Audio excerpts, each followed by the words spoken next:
ընթացքում, թե հետո։ Պենսիայցին եւ դրանից հետո բխում նաեւ հայտարարությունները, միջադեպի 3 ըստ էության Շոյգուն էլ սենսացիոն հայտարարություն կարելի է ծանոթ եք հայտարարության Շոյգուի, այո, ինչ էր զգուշացնում ինքը։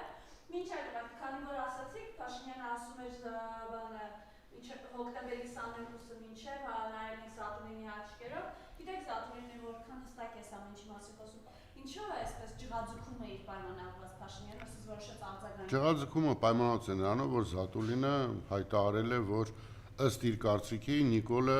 վերցրել է կամ տիրացել է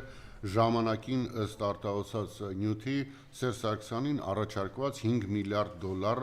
Արցախի 7 շրջանների դիմաց։ Հիշում եք, որ ինչ-որ արտահոսք էր եղել ժամանակին, որ նման խոսակցություն է տեղի ունեցել, Զատուլին հայտարարել է, որ ըստ իրեն այդ գումարը Նիկոլն է վերցրել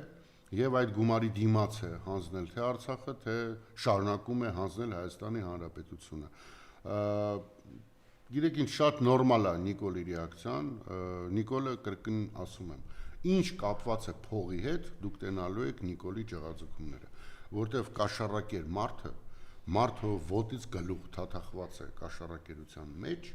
երբ որ խոսքը գնում կաշառակերության մասին, ինքը իրեն տիրապետումը կորցնում է։ Նիկոլը այդ վիճակում է։ Ես կրկնում եմ, մեր հայրենակիցները շուտով ականատեսն են լինելու թե տարբեր դրվագների, որոնք մենք բոլորս մեռանք բացահայտելով կոռուպցիայի մասին, եւ դուք տեսնեք, ինչքան շատ մենք խոսանք կոռուպցիայի մասին, այդքան շատ ջղաձգումների մեջ են գնելու